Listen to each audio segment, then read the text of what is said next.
19वीं सदी के मध्य में जब भारत गुलामी की बेड़ियों में जकड़ा हुआ था, मध्य प्रदेश के खरगोन जिले के एक छोटे से भील गांव में एक ऐसे बालक का जन्म हुआ जिसने आगे चलकर इतिहास के पन्नों पर अपना नाम स्वर्णाक्षरों में लिखवाया।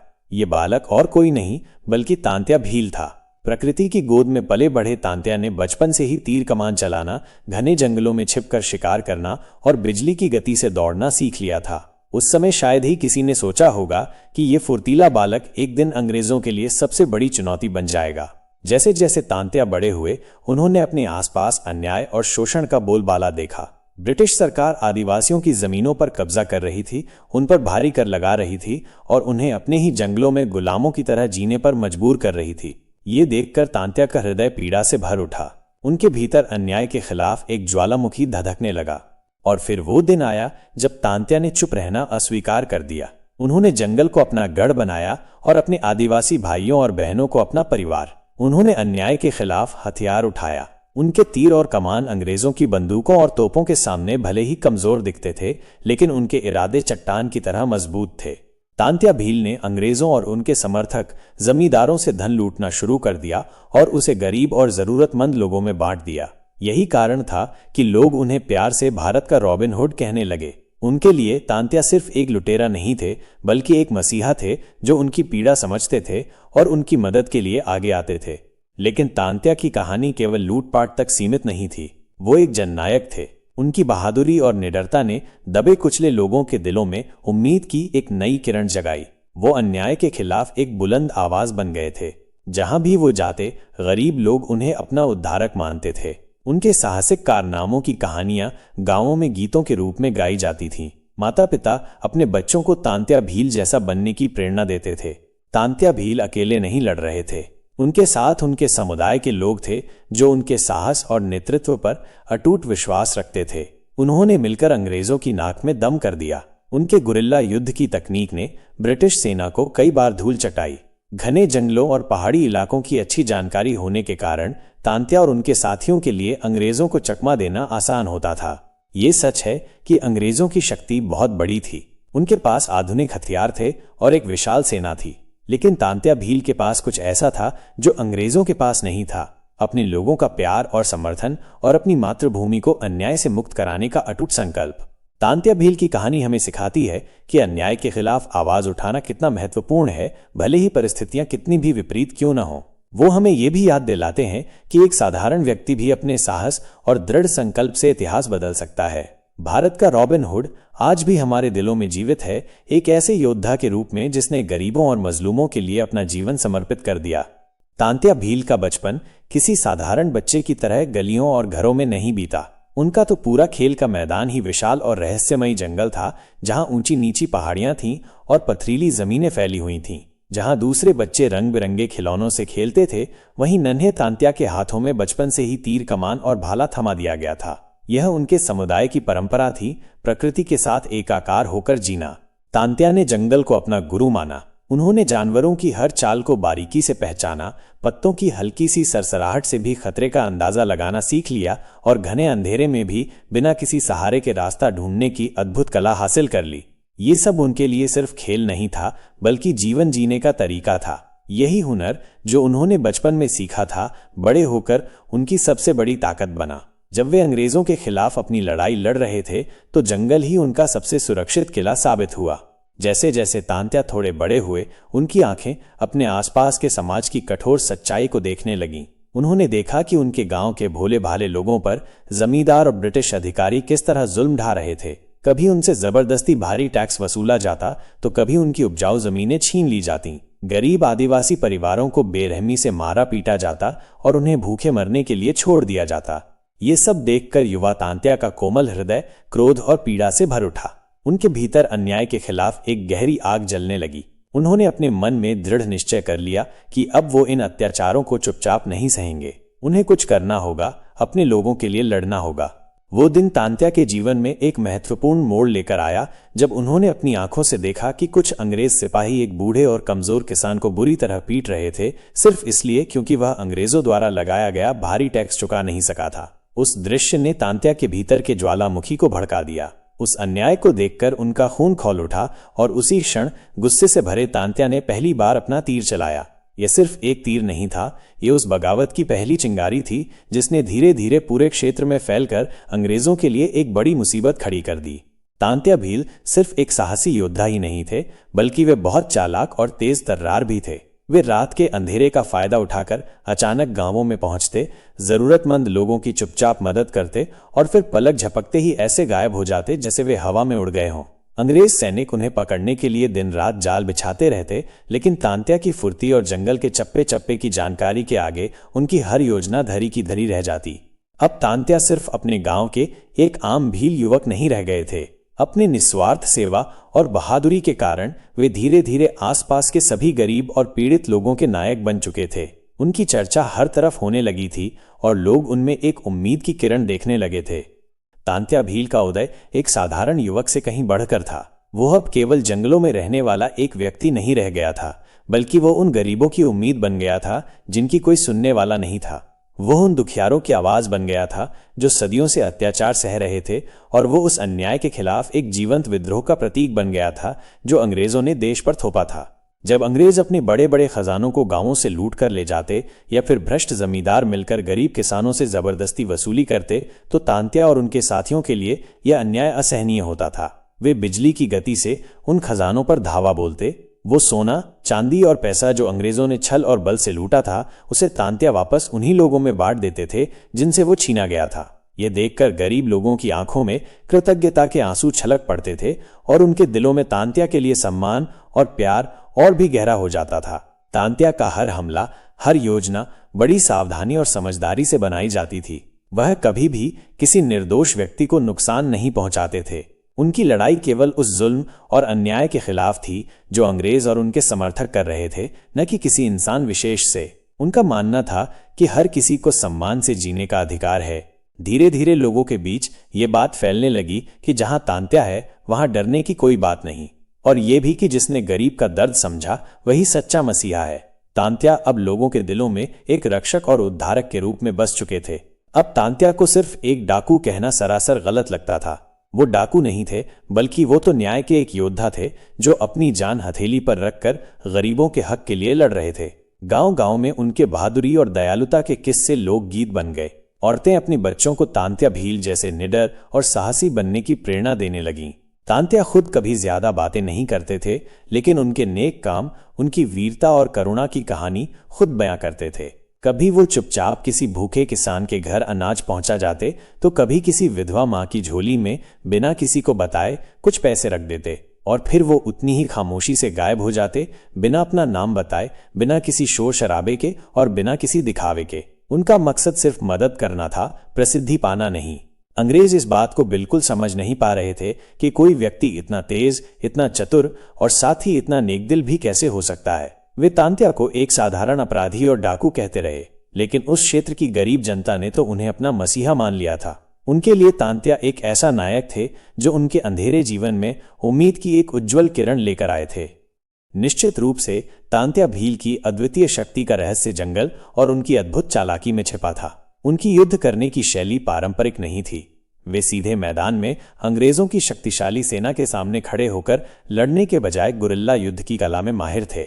यह एक ऐसी रणनीति थी जिसमें अचानक और अप्रत्याशित हमला किया जाता था, लक्ष्य को तेजी से साधा जाता था और फिर पलक झपकते ही घटनास्थल से गायब हो जाया जाता था, जैसे कि वे हवा में घुल गए हों। अंग्रेज सिपाही अक्सर भौचक्के रह जाते थे। उनके मन में बस यही सवाल घूमता रहता था कि ये क्या हुआ और वो आदमी कहाँ चला गया। तांत्या की ये अदृश्यता और अप्रत्याशित हमले अंग्रेजों के लिए एक भयानक दुस्वप्न बन गए थे। तांत्या भील जंगलों को इतने अच्छी तरह से जानते थे जैसे एक माँ अपने प्यारे बच्चे को जानती है।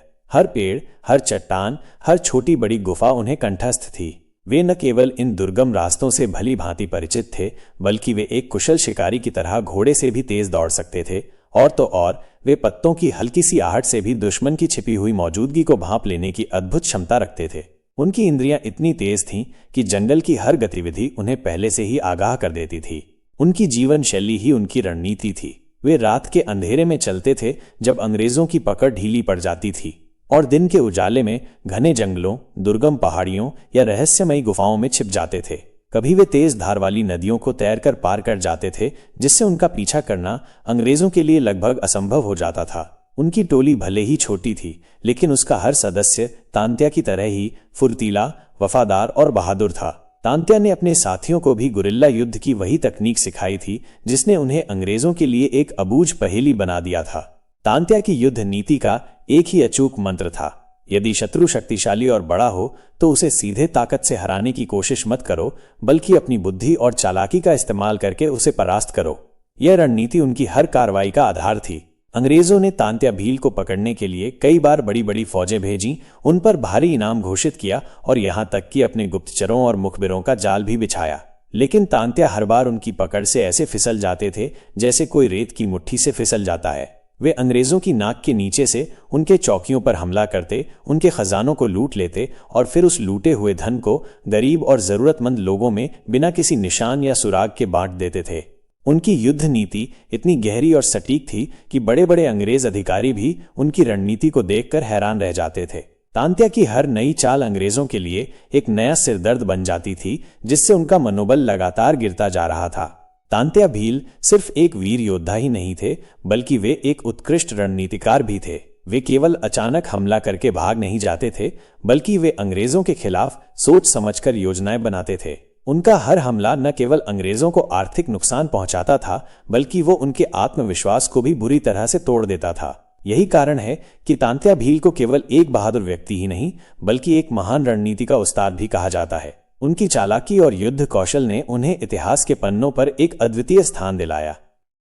यह सच है कि तांत्या भील ने अपने अद्भुत साहस और चालाकी से वर्षों तक शक्तिशाली ब्रिटिश साम्राज्य की नींदें उड़ा दी थी। अंग्रेजों की हर कोशिश उन्हें पकड़ने की नाकाम हो रही थी। उनके द्वारा बिछाया गया हर जाल तांत्या की तेज बुद्धि के सामने टूट जाता था। तांत्या हर बार उनकी मजबूत पकड़ से ऐसे बच निकलते थे जैसे कोई मायावी शक्ति हो। बंदूकें और तोपें भी उन्हें पकड़ने में विफल रहीं, लेकिन अंततः जो काम बड़ी बड़ी सेनाएं और आधुनिक हथियार नहीं कर सके, वो घिनौना काम धोखे ने कर दिखाया।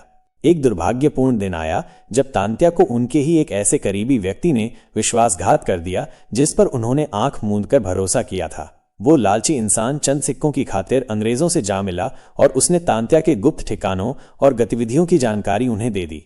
तांत्या को उस विश्वासघात पर यकीन ही नहीं हुआ होगा। जिस घने जंगल को उन्होंने अपना अभेद्य किला बना रखा था, जहां वे अंग्रेजों के लिए अपराजेय थे, उसी जंगल में वे अपने ही एक अपने के धोखे के कारण गिरफ्तार हो गए। ये उनके लिए एक गहरा आघात था, एक ऐसा घाव जो शायद किसी बाहरी शत्रु की गोली से भी ज्यादा दर्दनाक था। साल 1889 था जब यह दुखद खबर जंगल की आग की तरह चारों तरफ फैल गई कि तांत्या भील को गिरफ्तार कर लिया गया है। इस खबर से गांव-गांव में सन्नाटा छा गया। लोगों की आंखों में आंसू थे और उनके दिलों में अंग्रेजों के प्रति गहरा गुस्सा उबल रहा था। गरीबों का मसीहा, उनका रक्षक, अब क्रूर अंग्रेजों की कैद में था। अंग्रेजों ने तांत्या भील को जबलपुर की सेंट्रल जेल में बंद कर दिया। उन पर मुकदमा चलाया गया, लेकिन ये सिर्फ दुनिया को दिखाने के लिए एक दिखावा था। असली फैसला तो अंग्रेजों ने पहले ही कर लिया था। वे जानते थे कि तांत्या भील उनके शासन के खिलाफ उठ रही हर आवाज के प्रतीक बन चुके थे और उन्हें चुप कराना जरूरी था। 4 दिसंबर 1889 वो काला दिन था जब तांत्या भील को जबलपुर सेंट्रल जेल में फांसी के फंदे पर चढ़ा दिया गया। अंग्रेजों ने सोचा कि उन्होंने तांत्या के शरीर को मारकर उनकी कहानी खत्म कर दी है, लेकिन वे गलत थे। तांत्या भील मरकर भी जिए। उनकी शहादत ने उन्हें और भी बड़ा बना दिया। वो अब सिर्फ एक बहादुर योद्धा नहीं रहे थे, वो एक किंवदंती बन गए, एक ऐसी कहानी जो पीढ़ी दर पीढ़ी लोगों के दिलों में जीवित रहेगी। आज भी लोग कहते हैं कि तांत्या भील की आत्मा आज भी उन घने जंगलों में बहती हवा में जिंदा है। वो एक ऐसी शक्तिशाली आवाज बन गए हैं जो आज भी हर तरह के अन्याय और अत्याचार के खिलाफ उठती है और लोगों को अपने हक के लिए लड़ने की प्रेरणा देती है। तांत्या भील की कहानी हमें सिखाती है कि भले ही अन्याय कितना भी ताकतवर क्यों न हो, अंत में सत्य और बलिदान की हमेशा जीत होती है। तांत्या भील सिर्फ एक नाम नहीं, बल्कि एक एहसास है, एक ऐसा रिश्ता है जो आज भी लोगों के दिलों को जोड़ता है। उन्हें प्यार से तांत्या मामा कहकर बुलाना उनके प्रति लोगों के गहरे स्नेह और सम्मान का प्रतीक है। उन्होंने उन गरीबों और मजलूमों के लिए वो सब किया जो किसी राजा या शासक के लिए भी कर पाना मुश्किल था। उन्होंने निस्वार्थ भाव से उनकी मदद की, उनके दुखों को अपना दुख समझा और उनके हक के लिए अपनी जान तक दांव पर लगा दी। आज भले ही तांत्या मामा शारीरिक रूप से हमारे बीच नहीं है, लेकिन उनकी गूंज आज भी मध्य प्रदेश के पहाड़ों, घने जंगलों और छोटे छोटे गांवों में सुनाई देती है। उनकी बहादुरी और बलिदान की कहानियां हवाओं में तैरती हैं और लोगों के दिलों में उम्मीद की लौ जलाए रखती हैं। मध्य प्रदेश के कई आदिवासी गांवों में हर साल तांत्या मामा की याद में बड़े बड़े मेले लगते हैं। इन मेलों में लोग पारंपरिक वेशभूषा में सजते हैं, लोकगीत गाते हैं, पारंपरिक नृत्य करते हैं और अपने बच्चों को तांत्या मामा के अदम्य साहस और बलिदान की प्रेरणादायक कहानियां सुनाते हैं। ये सिर्फ एक मेला नहीं होता, बल्कि ये एक जीवित परंपरा है जो पीढ़ी दर पीढ़ी चली आ रही है और तांत्या मामा की स्मृति को ताज़ा रखती है। वो सिर्फ इतिहास के पन्नों में सिमटे हुए एक व्यक्ति नहीं है, बल्कि वो एक जीवंत परंपरा बन चुके हैं जो आज भी लोगों के जीवन और संस्कृति का अभिन्न अंग है। सरकार ने भी उनकी महान वीरता और बलिदान को उचित सम्मान दिया है। मध्य प्रदेश में एक महत्वपूर्ण रेलवे स्टेशन का नाम बदलकर तांत्या भील रखा गया है, जो उन्हें एक चिरस्थायी श्रद्धांजलि है। उनकी याद में कई स्थानों पर भव्य स्मारक बनाए गए हैं, जहां लोग श्रद्धा और सम्मान के साथ उन्हें नमन करने आते हैं और उनके बलिदान को याद करते हैं। स्कूलों के पाठ्यक्रम में उनके जीवन और संघर्ष पर आधारित पाठ शामिल किए गए हैं, ताकि नई पीढ़ी भी उस महान योद्धा के बारे में जान सके जिसने एक घने जंगल से निकलकर पूरे शक्तिशाली ब्रिटिश साम्राज्य को चुनौती दी थी। तांत्या मामा आज भी मध्य प्रदेश के आदिवासी युवाओं के लिए एक अटूट प्रेरणा स्रोत हैं। वे उन्हें सिखाते हैं कि अन्याय चाहे कितना भी बड़ा और शक्तिशाली क्यों न हो, अगर किसी के दिल में सच्ची हिम्मत और अपने अधिकारों के लिए लड़ने का दृढ़ संकल्प हो तो उसे निश्चित रूप से रोका जा सकता है। तांत्या मामा का जीवन ये संदेश देता है कि साधारण पृष्ठभूमि से आने वाला व्यक्ति भी अपने असाधारण कार्यों से इतिहास रच सकता है। उनकी विरासत केवल इतिहास की धूल भरी किताबों में ही कैद नहीं है, बल्कि ये हर उस दिल में जिंदा है जो सच्चाई, न्याय और बहादुरी जैसे महान मानवीय मूल्यों से प्यार करता है। तांत्या मामा की कहानी हमें हमेशा याद दिलाती रहेगी कि अन्याय के खिलाफ आवाज उठाना और कमजोरों की मदद करना ही सच्ची मानवता है। तांत्या भील को कुछ लोग भले ही डाकू की संज्ञा देते हों, लेकिन सच्चाई यह है कि वो सिर्फ एक साधारण डाकू नहीं थे। वो उससे कहीं बढ़कर थे, एक क्रांतिकारी, एक जननायक और उन लाखों गरीब और मजलूम लोगों की बुलंद आवाज जिनकी पीड़ा को कभी किसी ने नहीं सुना। उनका हर कदम व्यक्तिगत लाभ या स्वार्थ से प्रेरित नहीं था, बल्कि उनका हर कार्य उन गरीब और बेसहारा लोगों के लिए था जिनकी आवाज कभी सत्ता के गलियारों तक नहीं पहुंची। उन्होंने कभी अपने लिए कुछ नहीं चाहा, न धन दौलत, न प्रसिद्धि और न ही आराम का जीवन। उनका पूरा जीवन सिर्फ एक ही महान उद्देश्य के लिए समर्पित था, ब्रिटिश साम्राज्य द्वारा थोपे गए अन्याय के खिलाफ अथक संघर्ष करना। ये सच है कि उन्होंने अंग्रेजों के खजानों पर धावा बोला और जमींदारों से लूटा, लेकिन उनका लूटना एक नेक मकसद के लिए था। वो उस धन को वापस उन्हीं लोगों में बांट देते थे जिनके हक का वो धन था। भूखे पेटों को रोटी मिलती थी, नंगे शरीरों को कपड़े नसीब होते थे और डरे हुए दिलों में फिर से हिम्मत और उम्मीद जाग उठती थी। उनका लूटना व्यक्तिगत लालच नहीं, बल्कि सामाजिक न्याय स्थापित करने का एक तरीका था। तांत्या मामा ने हमें ये महत्वपूर्ण सबक सिखाया कि अन्याय के खिलाफ लड़ने के लिए हमेशा हथियार उठाना जरूरी नहीं होता।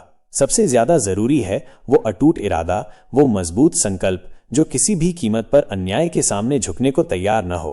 उनकी भावना और उनका दृढ़ निश्चय ही उनकी सबसे बड़ी ताकत थी।